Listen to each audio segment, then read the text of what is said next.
What's up everyone and welcome to a new tutorial. Today we're going to be diving into something that I don't even know what to call it. It's like a spasm, data moshing, morph thing. But it's epic and I didn't even know it was possible within Premiere Pro. So let's just show you what it looks like.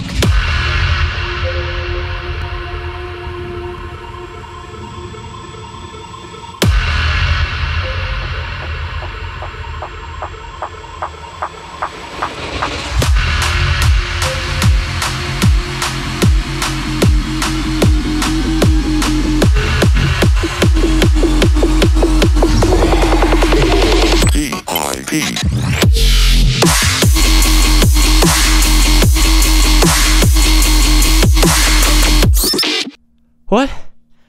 What was that? I didn't even know that was possible within Premiere Pro. But it is. And it's actually pretty simple to do. I'm going to show you how. But first, this video is brought to you by Skillshare, and I'm going to let you know more about that later.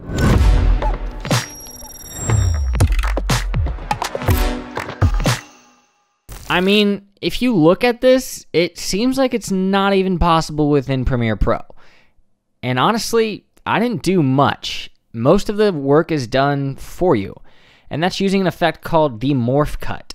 So I have this sequence right here. Obviously, it looks a little different because there's no audio to it, but I basically just cut a ton of clips together to the beat of my audio track. And all you have to do in order to create this effect is apply a Morph Cut. So head on up to the Effects tab and type in Morph. And then you're going to see something under Video Transition Dissolve Morph Cut. Drag that onto your transition. And you can decrease the length of it or increase the length of it by simply sliding this slider. And guess what?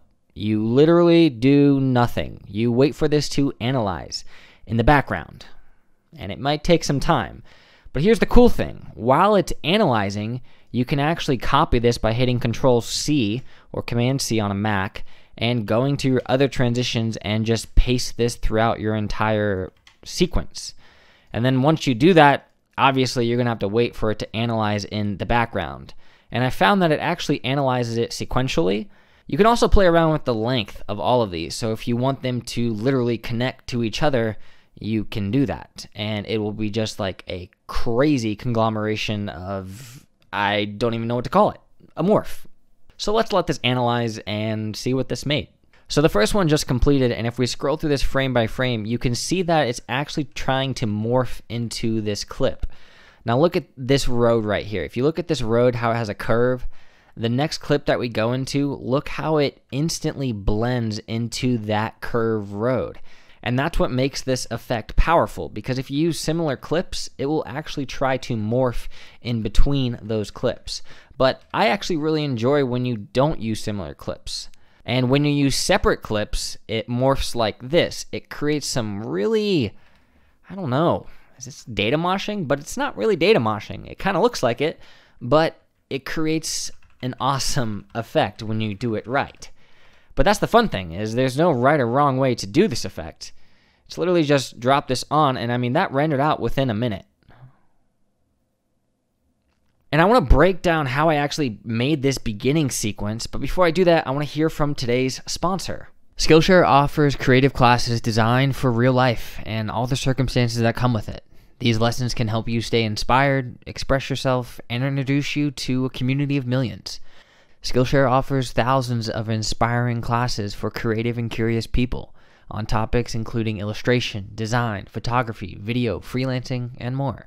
I recently found myself finishing up a course from Dan, which taught me everything I need to know about film lighting, and it's honestly pretty cool. For a limited time, use a link in my description to get a free trial of Skillshare Premium membership. At less than $10 a month, Skillshare is a no-brainer. All right. So let's break down this intro sequence. How did I do it? Well, the great thing is it's actually pretty simple. After you add all of your morph cuts, you can actually add adjustment layers on top of your footage. And really the only thing I added was an offset, maybe a VR digital glitch, or even an invert sometimes. And that will create this, where is it? Flashing effect? Yeah, right there. That'll create a flashing effect for you. So let's show you how to do this. on the sequence that we just created, obviously you can see we have some of these morph transitions, but this one right here in particular might be cool to add those adjustment layers. So go up to your project area and click the new item button and create a new adjustment layer, and simply drag that adjustment layer onto your footage. You can cut it down however you want by clicking C and then creating a cut. And then on this layer, wherever the transition is, which is right here, that's where you want to keep in mind. So I'm going to go to my effects tab and type in something called invert. Then I'm going to drag on the video effect invert. Start messing with the blend with original, because if you drag this up to 100%, it's the original video. If you drag it on to 0, it's not. It's inverted. So all I'm going to do is add a keyframe there. Go to the left a couple frames, change it to 100%. Go to the left one frame, change it to 0 or 6%. And do this a couple times on each side of that video. And once I'm done, I like to highlight all those keyframes, right click and click on hold. Whenever you create a hold, it will hold that keyframe instead of blending seamlessly between them, and this allows it to create a more jarring effect. And already, if we play that back, look at that transition. It's so easy. You create a morph cut, add some invert, and you have an insane glitch transition. So what about this longer one right here? It's pretty smooth and slow. Maybe you don't want that invert the entire time, but you can hold Alt or Option on a Mac and just drag that adjustment layer over, and you have that invert again right there. But let's delete that invert and let's increase the adjustment layer a little bit and drag on another effect called offset. Now, when we drag on offset, if you shift the center to the left or the right, you can shift it by an X and Y value, which gives you this grid-like effect. Now, same thing, create a keyframe using the toggle animation button, go a couple frames, adjust it, go a couple frames, adjust it, go a couple frames, adjust it, and do that on either side. I like to only offset in one direction. Now, if you don't add any hold keyframes, it looks like this. So it's kind of smoother, and you might like that look. So you can play around with highlighting all your keyframes, right click, go to temporal interpolation, click Bezier. That will create a nice smooth look in between them, which honestly looks pretty good. It looks like it's kind of pulling back and forth, and I'm happy with it. Now, how did I do the other ones? Well, if you think about it, all you need is another adjustment layer. And the cool thing is, like, I just copied the adjustment layer with the inverted effect on it. And if I copy the layer with the offset effect on it, well, check this out. We can actually stack these layers on top of the actual morph layer. So if we play this back, it's already blending together pretty seamlessly. And I'm not even doing that much once you understand the basic parameters. But getting further into this, you can actually drag an effect called transform. So type in transform, drag the video effect distort transform onto any adjustment layer, and we can start adjusting the scale. So if we want this to, let's say, zoom in, let's go to the middle of our transition, make sure you add a keyframe in the beginning, and let's change the zoom to 150. And whenever we do that, it actually starts to zoom in a little bit, and then we can zoom back out.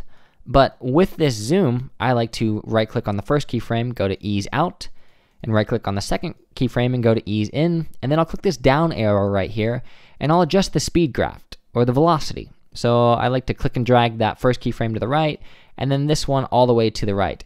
This way, when we zoom in, it's a little bit more seamless, and it may be hard to kind of see what's going on because I have all these other effects, but if I just untoggle the zoom, you can see that I'm actually zooming into my frame.